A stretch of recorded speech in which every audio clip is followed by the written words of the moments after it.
Hi, and welcome to Aiken Adventures. Today we're taking you to medieval times in Kissimmee, Florida.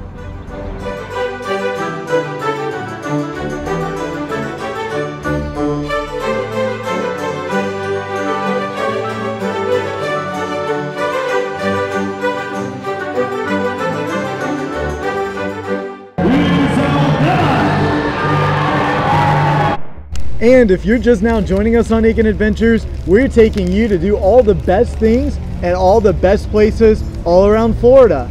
If you like that kind of content, then you're going to want to like, subscribe, and hit the bell notification icon as you follow us for all of our adventures around Florida.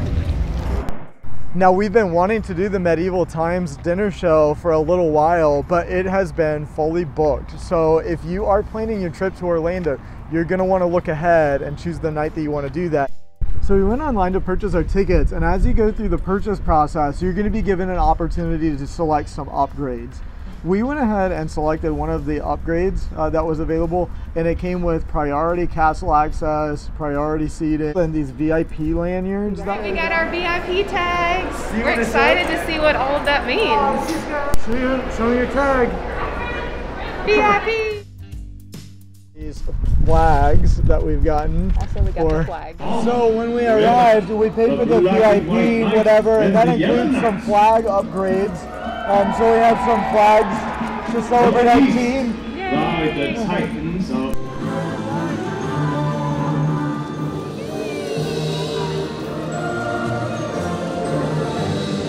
In this particular case, the castle typically seats over 1,000 people, so if you pay for that upgrade, then it lets you gain access to the castle a little bit earlier.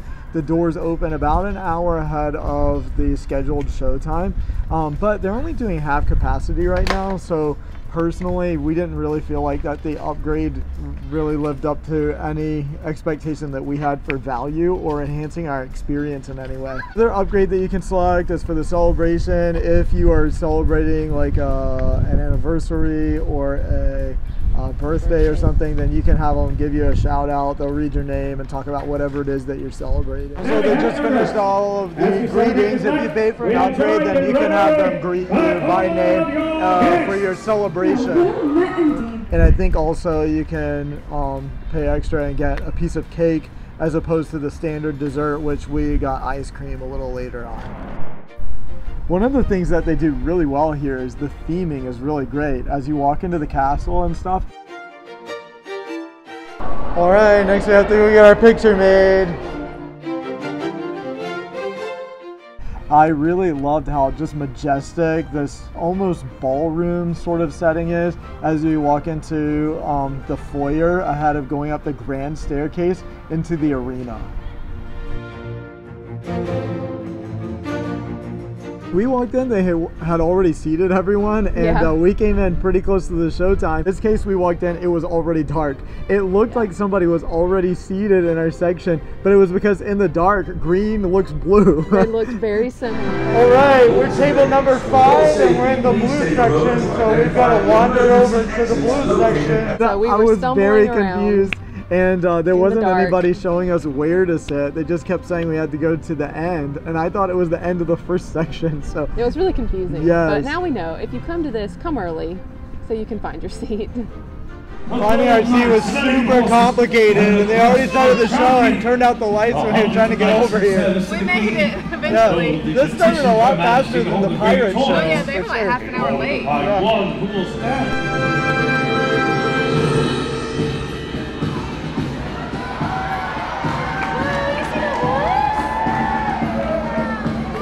Actually, I found that the food at Medieval Times was pretty good. All right, she's got some bread. I've got some soup. The drinks have arrived. We're doing good so far. Yes. And one very important thing you need to know here is that they don't have utensils. You eat everything with your hands. Oh yeah, I forgot that you didn't realize that in advance. Yeah, be prepared for that. So I was like, we don't have utensils. And then I was like, oh wait, you don't have them here. So this soup is like some kind of tomato bisque, I think. And at first I was like, wait, where's the spoon? But then I was like, oh wait, we're in medieval times. They didn't have spoons. So you just drink it like that. It's pretty good. The soup, I think it's like a tomato soup or something. Into the heart of the enemy. I mean, it's all right. This actually had a little more flavor. It did. I thought the chicken was really good. You got a really, really big piece of chicken. The feast is being served. So exciting. They're bringing us dinner in such a majestic way. Here they all come. We just got the biggest piece of chicken I think I've ever seen in my whole life.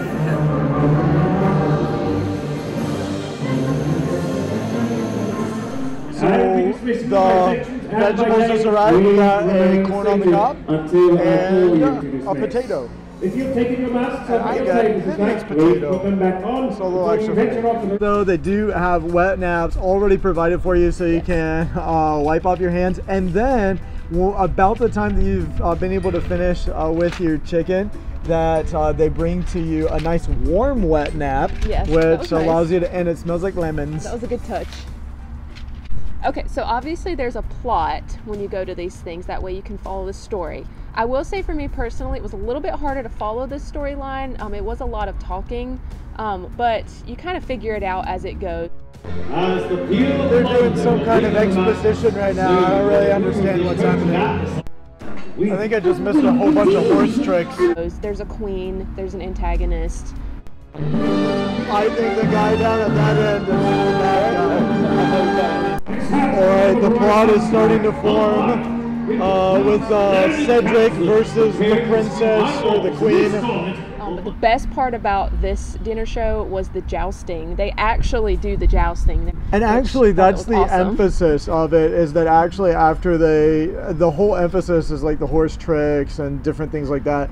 The plot just kind of keeps that moving along to serve as sort of a backdrop for like the main thing is the jousting. Then each of the rounds, the knights begin to engage in hand-to-hand combat as well.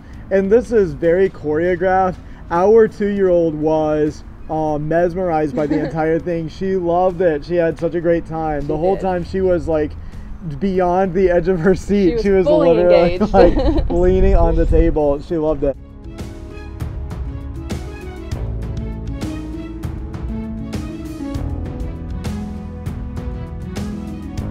And this is reassuring because actually the show is about 2 hours long, and so it is great that it managed to keep our 2-year-old's attention. It's great for kids. So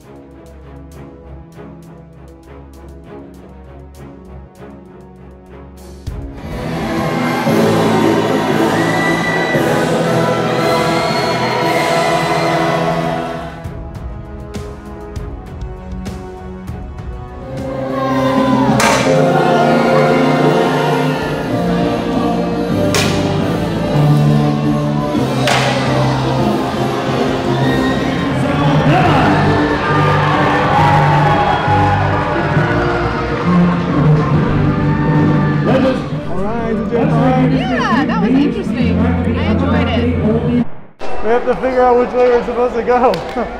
You don't go back out the way you came, apparently. You have to go out the other way.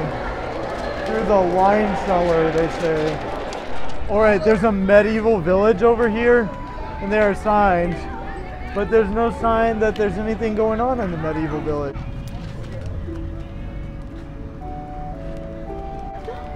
But we're still gonna walk by and see. Let's see what's going on. It's a little loud over in this other section. There are some festivity celebrants. And Vivian got this random flower in the middle of the thing. I did not comprehend what that was about.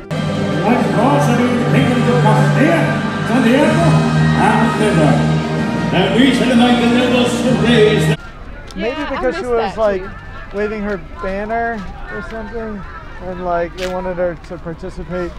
Not sure about that.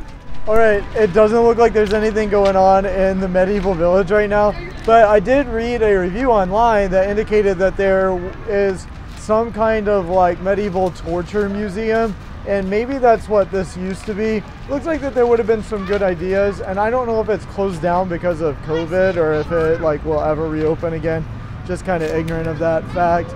But you know, like the architect's house was bolted closed with a lock. So nothing going on tonight. Hi, this is Anthony and Elena. If you've enjoyed this video, then we invite you to like, subscribe, and hit the bell notification icon as you follow us for all of our adventures around Florida.